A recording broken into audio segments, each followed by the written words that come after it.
Brian Howlett was in love with Pauline Allen. It was, alas, an unrequited passion, for she had been dead for 50 years, and the only record of her brief existence was a collection of old photographs and a weather-stained headstone in the local churchyard. At 17, 50 years is a vast desert of time that stretches far beyond the frontiers of imagination, and Brian thought of that long-dead girl as one who had lived in a foreign country. She had been a cousin of his maternal grandmother, and had, so far as he could ascertain, died of some unspecified disease back in 1923. The photographs, preserved in a family album, portrayed a slim, dark-haired girl with large, beautiful eyes and a sad, haunting smile. Most of the pictures had been taken out of doors, standing against a background of full-bloomed flowers, sitting in a deck chair, standing on a hill, with her hair blown into a black, rumpled veil, while she laughed. The camera had frozen that laugh, captured the gleam of white teeth, the joy-bright eyes, the way her head was flung back. But one picture had her seated in the living room in the very armchair that Brian's father still used, but now she was smiling gently, her eyes faintly mocking, as they looked down the long corridor of time. Brian's mother laughed with fond indulgence. "Gracious me, how you carry on! She died before I was born. 50 years is a long time. I think she came here for visits during the summer months, and your grandfather must have taken those photographs.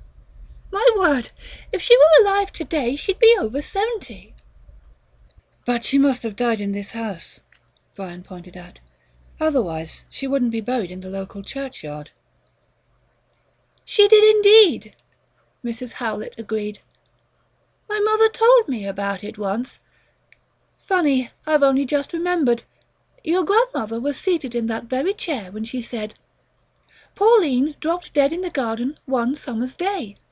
I expect she mentioned the funeral, and lots of other things, but none of it sank in.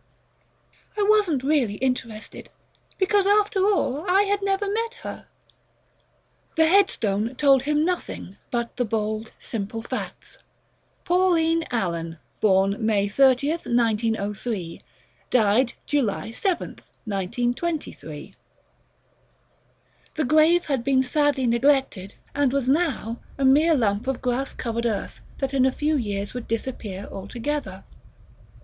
Brian did not attempt to cut the grass, or clean the headstone, because it was the tenant he loved, not the house. But once in a while he would put some flowers in a jam-jar, and plant it in a nest of tall grass, a simple tribute such as any young man might bring his sweetheart, and passion fed upon itself, and became an obsession. Then one evening his dream world exploded. They were seated round the dinner table, and Mr. Howlett was carving the roast beef, when he broke the momentous news. "The new motorway. It's coming down Pilbeam Lane." Brian's mother stared at him with an expression of shocked dismay. "No!" He nodded. "I said so, didn't I? The lane will be swallowed up, and a goodish stretch of old Jarvis's fields as well, to say nothing of the churchyard." Mrs. Howlett was now really shocked. "The churchyard? What will they do with the bodies?" "Rebury them in the new part, I suppose. Most of the old tombstones will be used as paving stones. You see, no one has been buried in that part which borders the lane for nigh on 40 years, so it's unlikely there'll be much fuss. Any case, there's nothing we can do, it's all been decided." Mrs. Howlett said, "I suppose not," and got down to the immediate task of dishing up the roast potatoes. Mr. Howlett dismissed the subject by saying, "It's going to be noisy, with all that traffic roaring by our front door. Still, I suppose it's progress." At first Brian was shocked, horrified, and almost demented in grief. Then came the great thought. Pauline Allen, after an absence of 50 years, was coming back. The body that had posed for photographs, sat in his father's chair, and finally dropped dead in the garden, was, by the grace of Her Majesty's Ministry of Works, coming up from the grave. The exile was about to pay a fleeting visit to the country of her birth and death, and thus present an opportunity for the lover to meet his beloved. No general had ever planned his campaign as Brian devised and rehearsed the attack which must be made on the forces of the commonplace. He was there when the road gang began to demolish the low churchyard wall. No general had ever planned his campaign as Brian devised and rehearsed the attack which must be made on the forces of the commonplace. He was there when the road gang began to demolish the low churchyard wall. "Where will you put them?" The large, friendly-looking labourer leaned on his shovel, then spat with accomplished ease. "You got somewhere in there, have you?" Brian had his fiction well prepared. "Yes, a grandmother." "You don't say so. Fancy that now. A grandmother, is it? Don't fret yourself. Her bones will be treated with as much reverence as though the Archbishop of Canterbury was handling them himself. See that long shed they're putting up in that field?" He pointed to a partly erected shed. "That allows 'em a treat, until such times as they can be reburied proper-like." "Suppose the coffins are—" "Broken up, all rotted to bits. Then they piles the bones in one respectful heap, and there won't be so much as a finger out of place. Take my word for it." Brian was always there. The foreman ordered him away on several occasions, but he just disappeared from one place only to emerge in another, and by the third day he was accepted in an off-hand sort of way. There was something rather appealing about this slim, melancholy youth, who fetched their tea and cigarettes, and always seemed to melt into the background whenever the works superintendent put in an appearance. In the meantime the work of raising the long dead continued. Forgotten graves were opened. Bones that had not walked in the sun for the best part of a century glimmered like white shards on the lush summer grass. Skulls, ivory orbs from which the divine spark of reason had long since fled, now grinned up at the cloud-flecked sky. Coffin boards, earth-stained, weakened by damp rot, were stacked into ragged piles and burns. A heap of tarnished brass handles was examined with curiosity, then mysteriously disappeared. On the 5th day they opened the grave of Pauline Allen. Brian held his breath when he saw the coffin being raised, but the anxiety turned to joy when he realized it was intact. No cracks, free from damp. It looked as solid as the day it had been lowered into the earth. "Sandy soil, dry as a bone," one workman explained to another. "I bet she's just as complete inside this box. No air can get in, see?" They carried Pauline Allen into the temporary mortuary, and Brian waited for nightfall. A torch, a screwdriver, and a lever. Brian Howlett needed little else when he went forth to meet his beloved. She would be intact, the workman had said so. But there were disquieting stories that told how she would disintegrate once the coffin lid was raised. But would that matter? One glimpse of those features was all he required, and memory would create a picture that time would never erase. It had not been thought necessary to take any strong security measures against a possible break-in. Who would want to steal a disinterred coffin or a heap of bleached bones? With a single protesting crack, the cheap rimlock surrendered to Brian's lever, and he was there, in the limbo which separated one grave from another. The travellers from this interrupted journey lay on narrow shelves, bones, skulls, broken coffins, the intact. His search took the best part of 20 minutes, but at last he found her. Pauline's coffin, with her name engraved on a small, tarnished brass plate, lay on the floor against the far wall. The screws had corroded, and their heads fell away at the first application of his screwdriver, so he was obliged to use the lever. A cracking, a series of pistol-shot sounds that must surely be heard by the night watchman who sat by his fire on the far side of the churchyard. But no one came to investigate, so he went back to work. Twice more he inserted the lever, then the lid was free and he was able to rest. He must be calm. Damp down the fires of excitement and hope. Perhaps there was only a skeleton with a grinning skull and naked bones waiting to greet him under the loose lid. But if so, he must not give way to a storm of bitter disappointment. After all, The bones would be her bones, the skull her skull, and almost certainly her hair would be there. He laid the torch in such a position on a nearby shelf, so that its white beam was directed onto the coffin. Then, after taking a deep breath, removed the lid. 5-10 seconds passed. Then he sighed, like one who has entered heaven against all expectations. The photographs had lied. They had depicted a very pretty girl. In fact, she was beautiful. The hair was not black, but auburn. The long white face, the sweet retroussé nose, the long eyelashes, the full lips, all combined to present a picture of soft, sensitive beauty. Brian held his breath. Would the air make her crumple into dust? How long before the apparent firm flesh disintegrated, the cheeks fell away, the red lips became seared rose petals, the eyes yawning caverns? Every minute that passed was a bonus.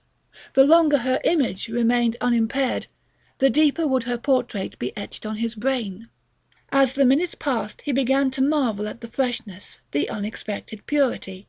The white nightgown might have been fresh from a washing machine. Her hair gleamed with a myriad of glittering lights. Her skin was without blemish. Presently he dared to touch. The face was soft, and this must have been the result of his fevered imagination. Warm, as though healthy blood still coursed through the long-dead veins.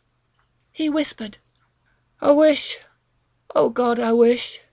Her eyes opened, cornflower blue, clear as a wind-swept sky. They moved slightly and looked up at him. The lips parted, a little pink tongue licked white teeth. Then she whispered, "Where am I? Who are you?" Terror blended with joy and became ecstasy. A miracle, a freak of nature that was beyond his comprehension. Or had he, in some unexplainable way, activated some forgotten law and given her life? There could be 1,000 answers. But whatever, however, it did not matter. She lived, she breathed, whispered and looked up at him with a shy, questioning glance. It was so easy to answer her, so natural. "You're in your coffin. You died 50 years ago." She lay looking up at the gabled ceiling for a little while, as though pondering on this not unexpected reply. Then, "I remember. I was standing in the garden, and the sunlight was sending golden spears through the leaves of the elm tree. Do you ever think like that? Golden spears of light, a grey curtain of mist. There was a great pain in my chest, and a mighty roaring in my ears. I remember thinking, I am hearing the waves of oblivion, crashing over the rocks of eternity." "Now," he said, "you are alive again." "Yes, I am." She tried to nod, but the weakness of the reborn did not permit movement. "I wonder why. It seems only a moment ago since that summer day in the garden. But you say 50 years have passed." "There's no such thing as time," he said. "Only events surrounded by empty space. You died, now you live. One event cancels out the other. It is so simple." She managed to smile. "You're so young, yet so profound. I feel weak and tired. I must sleep." A great fear flared up into a searing flame. "If you sleep, you'll—" Her eyes closed, but his straining ears caught the whispered words. "I won't die again. You won't let me." She slept, peacefully, silently, with only the almost imperceptible rise and fall of her breast to tell him that the recaptured life had not departed. One fact was clear. She must not, could not, remain in this charnel house. It was such a delicate operation, requiring patience and much careful thought, for after 50 years she must of a necessity be fragile. He slid one arm under her shoulders and another under her knees, then, after a long anxious pause, lifted her out of the coffin. She was so light. He could have tossed that white body up into the air with no trouble at all, but of course the idea was unthinkable. He carried her out of the shed with the same care and solicitude as that of a mother bearing her firstborn child. He walked down the empty moonlit road with the proud step of a conqueror, the gay recklessness of an adventurer, for had he not snatched a prize from the black-taloned claws of King Death himself, gone down into the dark places and looted the treasure-house of Pluto and Proserpine? No one saw him carrying his precious burden under the star-speckled canopy of night, save for a screech-owl that squatted on the swaying bough of an oak-tree and watched the passing traveller with round, unblinking eyes. Just before he reached his father's house, Pauline awoke and whispered her soft inquiry into his ear. "Where are you taking me?" "Home. Where else? The place where you died." She laughed softly, a sweet, silvery sound, and his love became as a red, full-bloomed flower. "You must not be afraid to say that word. But will they understand? Will they believe? Called back to life after 50 years? A likely story. They will throw me out into the street." Why had he not thought of that? It was so true. He could imagine his mother's shocked face, his father's righteous anger. They would say he was mad, that this white shadow of a girl was a wanton, a refugee from respectability. "I will hide you," he said. "Where?" The question was followed by a bubble of laughter, as if she knew a perfect solution to the problem, but doubted his ability to find one. "You live in such a small house." "The attic," he nodded slowly. "Yes, that is it, the attic. No one goes up there now, and there's an old studio couch. But you will have to be very quiet." "I will be as silent as death," she promised. Merciful God! How light she was!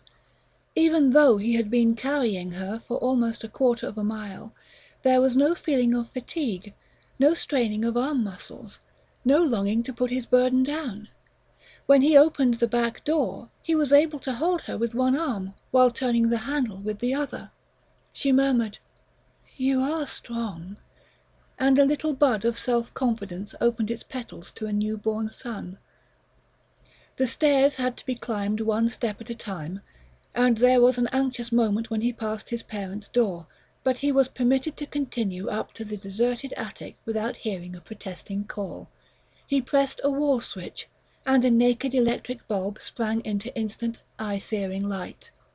Discarded furniture, heaps of forgotten books, old clothes, a tennis racket, a broken violin, they all silently proclaimed their allegiance to the dead years. Even the studio couch, which lay like a forsaken altar under the dormer window, seemed to be mourning for the long-departed visitor. It was on this that Brian laid his beloved, put a pillow under her head, covered her slim body with an old bedspread, then sat down to gaze upon the pale, smiling face. "You must be tired, carrying me all that way," she said. "Not a bit. Can I talk to you for a while?" "If you like. What do you want to talk about?" "You. What was it like back in your world?" She gave him a shy, questioning look, and he tried to remember time-shrouded dreams that had been lost in childhood. "It was like living. Blackness, an occasional gleam of light, harsh sounds that were sometimes broken by a chord of music. You were there. Everyone who has ever lived was there." "You make it sound so ordinary." "It was ordinary. The disease called commonplace has afflicted every generation. Only exceptional people can find the one certain cure." He sipped from the tiny cup of happiness. "I always wanted to know a girl who could talk like that. You are exceptional." Her hand made a movement as though to touch his, but due possibly to weakness, it slid back to its original position on the couch. "I am whatever you believe I am." Doubts, black thoughts, thin shreds of knowledge tumbled across his brain like dead leaves before a howling wind, but the solid reality of her presence and the cool serenity in her eyes enabled him to stabilize the trembling foundations of transformed reality.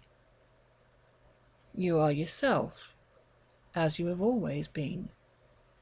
He did not see her eyes close, or actually notice the moment when her consciousness was cut off.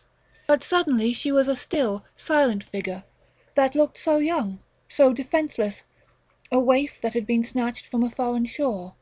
He rearranged the bedspread, added an old overcoat in case she should become cold during the night, then tiptoed from the room. Much later, when he finally fell asleep, he became lost in a maze of nightmares that became blurred memories the moment he awoke. Next day the news sprang from mouth to mouth, then gathered itself up into a ball, and became a gruesome story. When Mr. Howlett came home at lunchtime, he could scarcely wait to close the door before the words came pouring off his tongue. "What do you know? Some nut has pinched a body from its coffin." "No!" Mrs. Howlett sat down and allowed the wave of terrifying but exhilarating excitement to overcome her. "Well, I never!" "And," Brian's father delivered his second bombshell, "you'll never guess whose coffin it was." Mrs. Howlett's hand flew to her mouth. "Don't say." He nodded vigorously. "I am going to say it. Pauline Thingamabob. The girl that was buried from this very house. What do you think of that?" Brian trembled. She had been asleep when he popped in that morning, even while he wondered when he would be able to sneak some food up to the attic. Mrs. Howlett was shaking her head. "Who would have done such a thing?" "Degenerates," Mr. Howlett stated. "Black magic, devil worshippers, and such like. Though what they want with a skeleton is beyond me." "That's right," his wife agrees. "Stands to reason. After all this time, she must be a skeleton." Brian smiled, and remembered the white body that was waiting for him in the attic. "And we signed the forms," his father went on. "I guess she's our responsibility, but I can't think of anything we can do." "I wonder if she has any relatives still living," Mrs. Howlett added thoughtfully. "Surely there must be someone left." Brian was able to scrape together a meal when Mrs. Howlett was out shopping, a portion of cold steak and kidney pie, some tinned peas, 2 cold potatoes, and a glass of milk. More he dare not take for fear that it might be missed.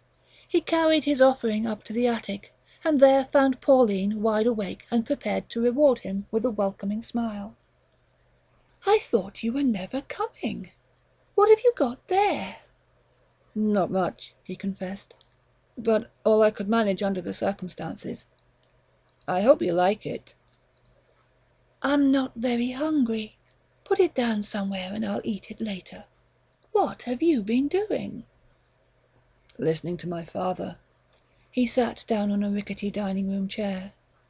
"They found your empty coffin, and there's an awful fuss. They think your body was stolen by devil worshippers." "Oh no! What a scream! I bet you could hardly stop yourself laughing." "Actually, I was a bit scared. I mean to say, suppose they knew what was really happening. I say, listen to this. Mother couldn't imagine what devil worshippers would want with your body because, wait for it would only be a skeleton." "Cheek! I ask you, do I look like a skeleton?" "No, of course not. Do you feel stronger now?" She frowned and began to flex her arms and wiggle her toes. "Not really. Mind you, I feel fine, absolutely top rate, but I guess I'll be able to be up and about in a few days." "You'll feel much stronger when you have eaten," Brian pointed out. "You must be hungry." "Perhaps I've grown out of the habit of eating," she suggested. "But just maybe it will come back. I wouldn't know." She giggled. "I've never been brought back to life before." Before he could comment on this statement, there came from below the sound of a door being opened, and instantly Brian sprang to his feet, terrified lest his secret be discovered. As he ran to the attic door, Pauline laughed and intoned in a soft, mocking voice, "Poor little boy, he's afraid of his mother, and dreams all day of being a great lover." Mrs. Howlett looked up as he entered the kitchen. "Oh, there you are. I thought you were out." "I was upstairs." She filled the kettle and put it on the gas stove. "You'll never guess what I've been up to. You remember the girl whose remains were stolen? Pauline Allen? Well, I found her brother." Brother? It was as though a bucket of cold water had been poured down his back. How could there be a living link between then and now? But it's such a long time ago. 50 years. There's lots of people who were alive 50 years ago, silly. Of course. He's an old man. 76 or so. You see, I'd been thinking, and suddenly remembered a bundle of letters that had been left by my mother. I knew I hadn't thrown them away, and sure enough, I found them at the back of the dressing-table drawer. 2 were from a Mr. Henry Allen. Imagine, he still lives at the same address. He's in the telephone directory. You rang him up? Brian gasped. Of course. Why not? He's driving down this evening. Brian wanted to yell, shout at the top of his voice, let her know that this old man must not be allowed to tear the protecting veil from the time-scarred face of yesterday. Instead, he said, "Why? What does he want?" Mrs. Howlett looked at her son with shocked surprise. "What does he want? Naturally he's concerned when some vandal desecrates his sister's coffin. Apart from which, we are some kind of relatives. Funny, he never knew I existed." Then his father came in, and there was much talk of ill winds that blow no one any good, and dark hints as to the mysterious ways of Providence, and Brian wanted to tell them to shut up and leave the sacred past alone. "So, you found yourself a cousin," exclaimed Mr. Howlett for the 3rd time. Brian's mother giggled. "Heaven knows how many times removed. He tells me that he came here for the funeral. Fancy that! Now he's coming back for the first time in 50 years. "Pity it's not under more cheerful circumstances," Mr. Howlett remarked with suitable gravity. "Well, he was only a young man at the time, and after all this time there can't be any real grief. Strange to think that she'd have been an old lady herself." After a long and thoughtful silence, Mrs. Howlett said, "One thing, she never knew what it was like to grow old." Brian nodded, and then began to smile. Mr. Henry Allen came at sunset, a withered little dead moth of a man, dressed in a black suit and a white shirt with an old-fashioned starched collar. He also favoured a black, wide-brimmed hat and a pair of gold-rimmed spectacles. He looked neat, well-washed, and bone-dry. Mrs. Howlett put him in the best armchair, and Mr. Howlett offered him a glass of sherry. His refusal was delivered in a strange, harsh, precise voice. "I never wet my lips with alcoholic beverages." Mr. Howlett hastily put the decanter back on the sideboard, and pretended not to notice the implied rebuke. "I see. How about a cup of tea or something?" The gold-rimmed spectacles gave him a cold, gleaming stare. "Thank you, no. I had my tea before I set out, and I make it a habit not to indulge between meals." The second rebuff rather impeded the even flow of conversation, and for a while there was an embarrassed silence. Then the visitor inquired, "Have they apprehended the miscreants yet?"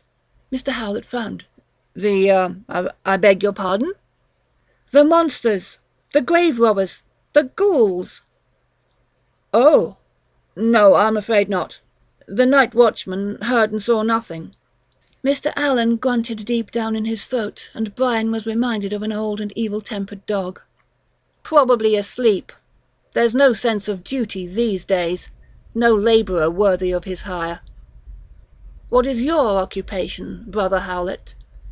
Surprise at the claim to close relationship seemed to temporarily paralyse Mr. Howlett's tongue, but after a quick glance at his wife he said, "I am a storeman." "We all have our place in the vineyard," Mr. Allen stated, before turning his attention to Mrs. Howlett. "I understand that you never knew my sister." She shook her head. "No, she died 3 years before I was born." "Is that so? Yet you are a woman well advanced into middle life. The Lord does snatch the years away before we have had time to taste them. Well, let me say here and now you suffered no loss. though we are told not to speak ill of the dead. I cannot do other than testify that she was an evil and godless woman."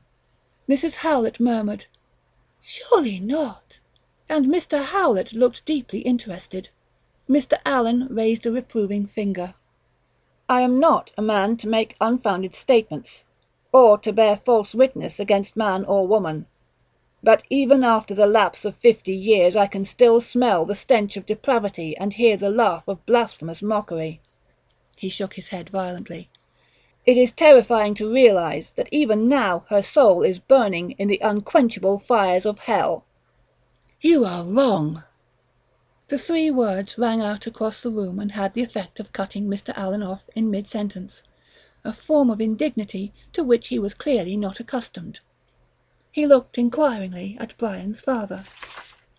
"Do you permit the young to interrupt their elders without rebuke? I ask purely out of interest, as I am fully aware that the morals and behaviour of the present generation are such as to make a God-fearing man shudder. But I would have thought that common courtesy—" "Of course, you are absolutely right." Mr. Howlet glared at his son. "Brian, you will apologize to Mr. Allen at once. I can't think what has come over you." The boy hung his head and muttered a reluctant apology that Mr. Allen accepted by a grave inclination of his head. He then continued. "I will not sully your ears with an account of the foul iniquities that she perpetrated during her short lifetime. Sufficient to say they were such as to send my parents to an early grave, and sour my soul into a lifelong distaste for the female sex. Verily is the Scarlet Woman an abomination before the Lord, and her beauty a mask that hides the running sores of corruption." Brian could sit and listen to no more. He sprang to his feet and, very near to tears, ran from the room.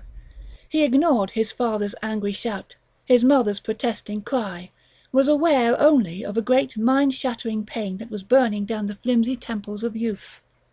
As the boy ran down the main street and then out into the open fields, he tried so hard to evade the threat to his own very private Arcadia.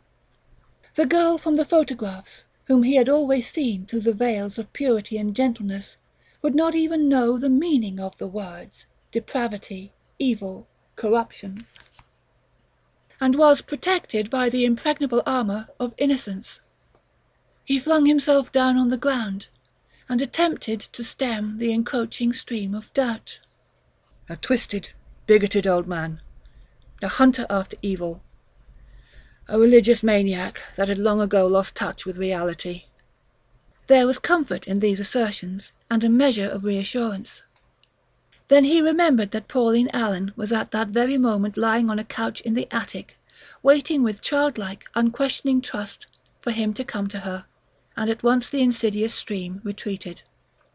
When Brian Howlet rose, it was with the certain knowledge that the first battle had been won, but he would never be the same person again. In some strange way, he felt older.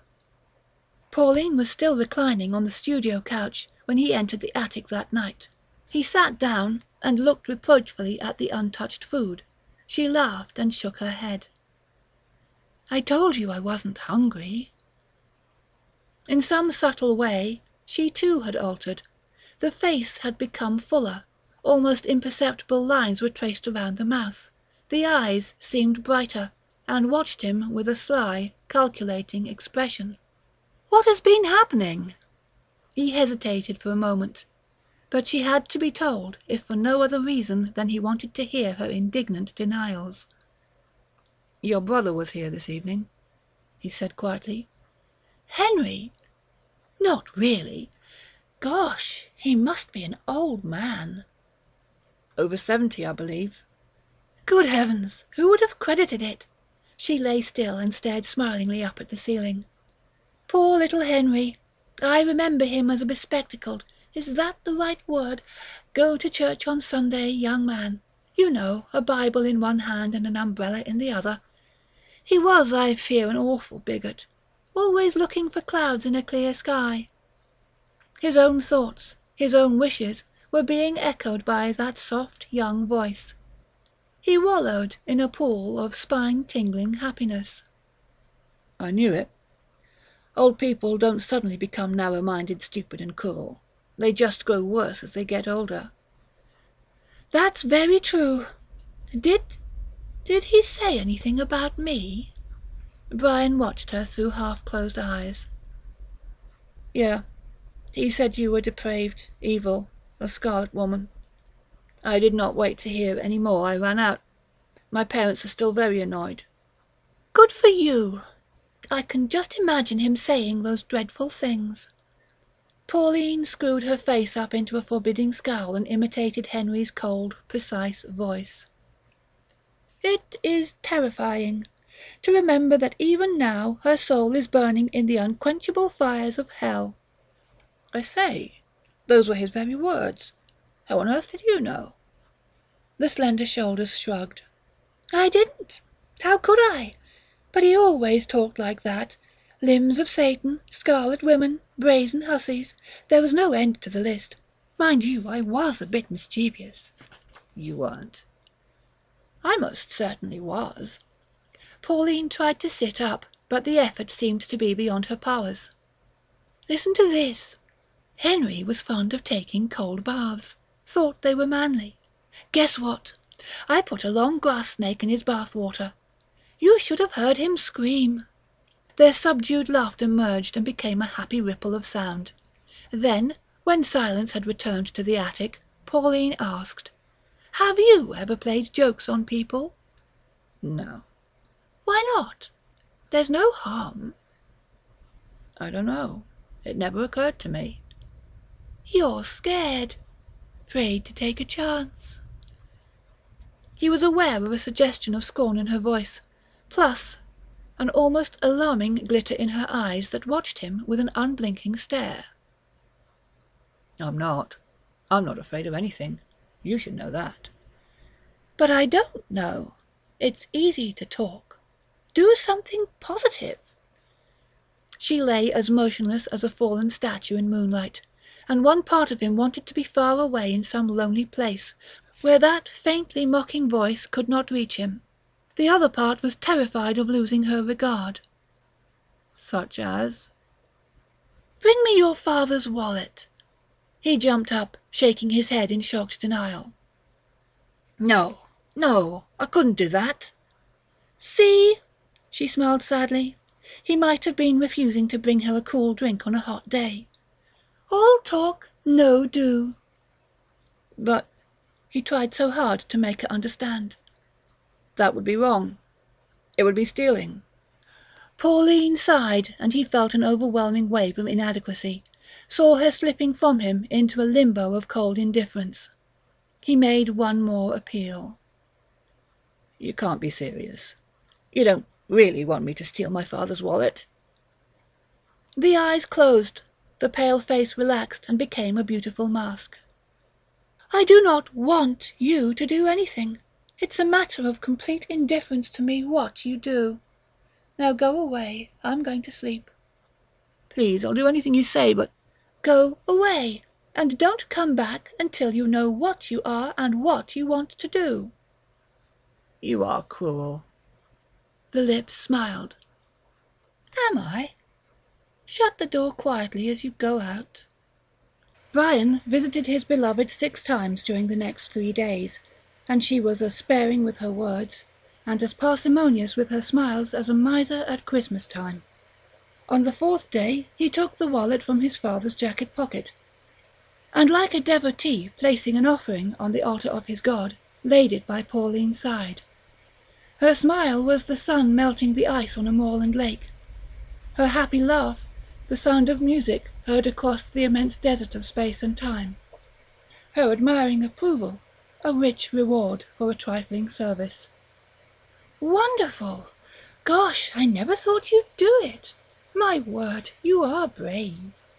He blushed and tried to pretend that his first act of petty larceny was of no account, but in his heart he knew he had made a long journey in a very short time. "You wanted me to do it," he said. "It was nothing, really." "I didn't want you to do it," she explained gently. "I only wanted you to want to do it." "Well, I did." "So you did. Let's see what's inside." The wallet's contents made a pathetic pile on the bed. 3 business cards, a railway season ticket, a dentist's receipt, and 12 £1 notes. "What are you going to buy me?" Pauline asked. "With all that money, you can afford something really nice." "But I never actually—" "That's why you took the wallet, wasn't it? To buy me a present?" "Well, I guess." "Then don't tell me what it will be. I want to be surprised." Next day he bought a gold-plated bracelet from the village store, then ran all the way home to place it on her slim wrist. She thanked him with a beautiful smile. "My, you are growing up," she said. Mr. Howlett shouted, and his angry roar echoed through the house, making his wife tremble as she sat crying in the dining room. "You took it! Don't lie any more, I know! You spent £11.50 on a gold bracelet. Of all bloody things, a gold bracelet! Mrs. Catford at the store told me. Now for the last time, who did you buy it for?" The boy's face was sullen, and he stared blankly at the patterned tablecloth. "Nobody. Now look, I've taken just about as much as I can. For God's sake, don't tell me you bought a bracelet for yourself. It's bad enough to know that my son is a thief, without him being a pansy." "I bought it for a girl," Brian confessed. "At last we're getting somewhere. All right, I'll tell you what I propose to do. I'll give you 24 hours to get it back. Whoever she is, tell her you want it back, right? Then Mrs. Catford will refund the money." Brian shook his head. "Can't do that. It was a present." The man's hand shot out and grabbed the boy's coat lapels. He pulled him halfway across the table and began to speak from between clenched teeth.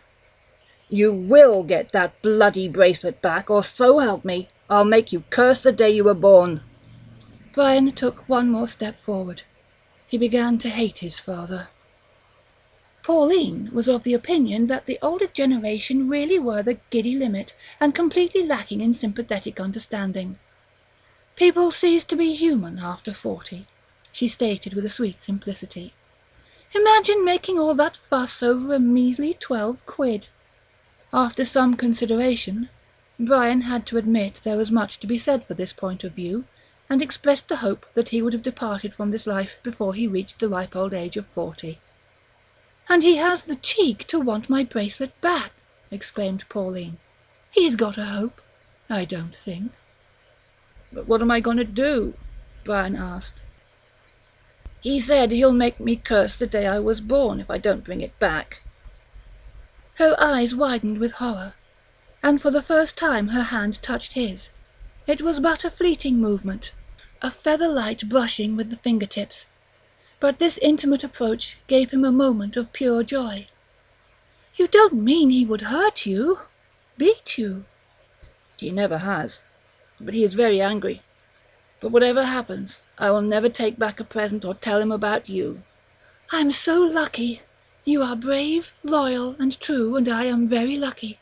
I guess there is nothing you wouldn't do for me." Brian moved forward and passed another milestone.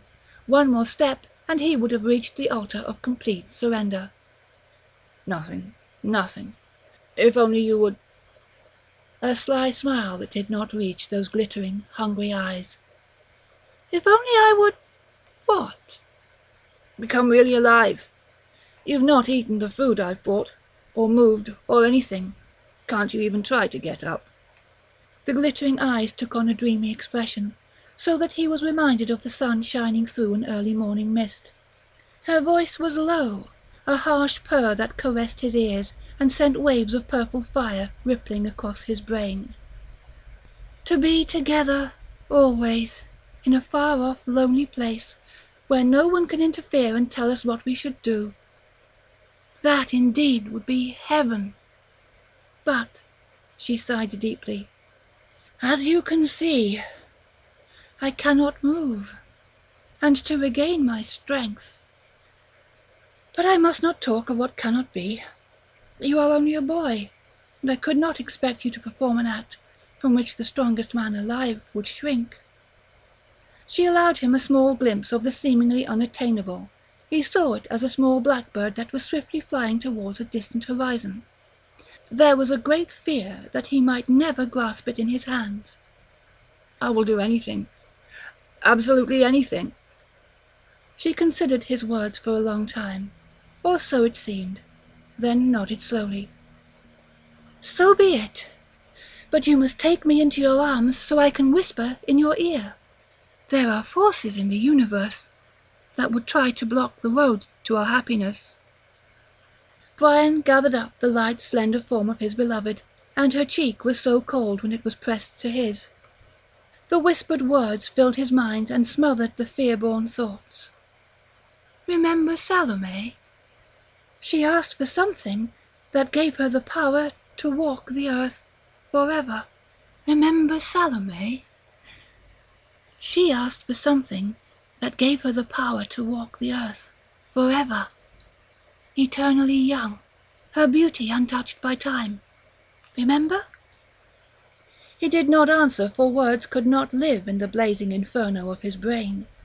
Pauline went on, her whispering voice bridging the ravine which divides the land of revealing light from the realm of horrific darkness. "You must be very strong, be able to forget such silly words as good, evil, light, dark, and replace them all by one all-powerful word. Love. Repeat after me. Love excuses all." His tongue was permitted to speak. "Love excuses all." "Well done. That wasn't difficult, was it? Now we come to the hard bit, because I am going to tell you what must be done. An act that can only be performed by a strong man who loves me. A man who wants above else to see me walk again. Are you ready?" He nodded, then closed his eyes. Her fierce whisper smashed through the last frail barrier, and freed him forever from the chains of conscience. "Bring me your father's head on a silver tray." First, to find the tools. A carving knife, a small tenon saw, a hammer, then a silver tray from the dining room sideboard. Second, to creep upstairs to his parents' bedroom. The tools he wrapped in his mother's apron, for it was important that they did not rattle and so rouse from sleep those who must soon slumber forever. Then he mounted the stairs and moved like a drifting shadow to the bedroom door. His hand was steady. The handle turned, and without so much as a protesting creak, the door glided open. The curtains were drawn. Moonlight bathed the room with a silver glow and clearly revealed two heads resting on pillows. It was perhaps unfortunate that his mother must also die. But without doubt were she spared, there would be distressing screams, efforts to restrain him when the deed was done. Third, the great act that was to give his beloved eternal life and youth. He silently unwrapped the tools and laid them out in a neat row on the floor, the hammer, the carving knife, the saw, and the tray. Then he walked over to the bed and examined the material on which he was to work. Mr. Howlett, as though to render his son's task easier, was lying on his stomach. One heavy blow from the hammer on the back of the neck was all that would be needed. Mrs. Howlett was even more accommodating, for she was flat on her back, and thus presented a plump throat for the carving-knife's ministrations. Speed and accuracy were essential. Of course his father must be dispatched first, for once he was awake, Brian would find it hard work to subdue him. In fact, there was no difficulty at all. The hammer descended onto the back of the thick neck with a resounding thud, and although there was a muffled cry, followed by an unpleasant threshing of arms and legs, it was probable that Mr. Howlett never knew what, or who, hit him. But Mrs. Howlett came up from her pillow, like a space rocket from its pad, at the same time exclaiming, "What's that? What's that?" before Brian grabbed her hair and drew the carving-knife across her throat. The ill-formed words terminated in a gurgling scream which soon died and was succeeded by a blessed silence that was shortly broken by the drip-drip of an apparently never-ending stream of blood. Then he got down to the great act. Slice, cut, saw, Lift the object from the bed, put it reverently onto the silver tray, cover what remained with a clean sheet.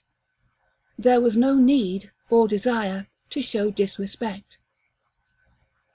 As he carried the loaded tray up to the attic, he was very, very happy. Pauline was waiting for him, the blushing bride, the dream, the unattainable.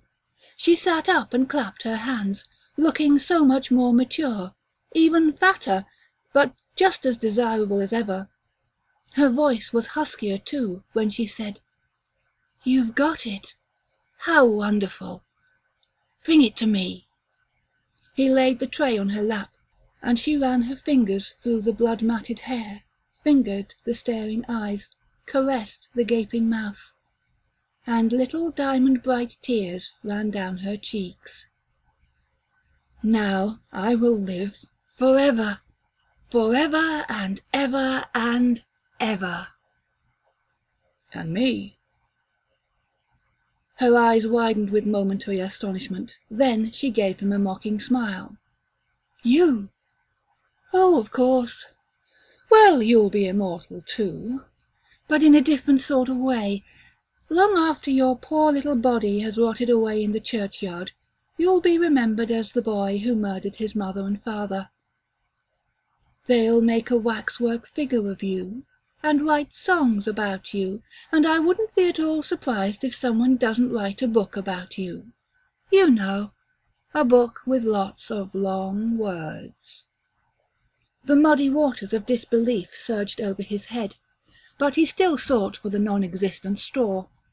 "Stop talking like that. We love one another." She shook her lovely head and clutched that which had been the property of the late Mr. Howlett to her breast. "Singular? You love me, not I you. I never said anything of the sort." "You did." I didn't. If you wish to take the desire for the deed, that is your silly fault.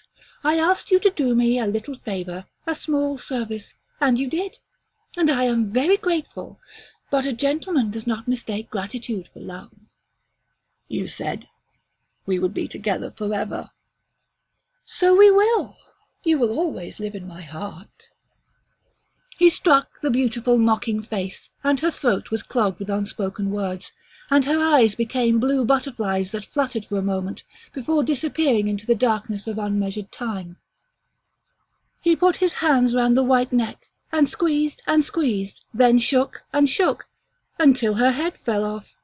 Then he kicked and kicked, clawed, tore, flung a leg here, tossed an arm there, snapped brittle ribs, crunched the pelvis under his feet, dismembered with a mighty rattling and a crashing, before truth came screaming in on the wings of returning, but alas temporary, sanity.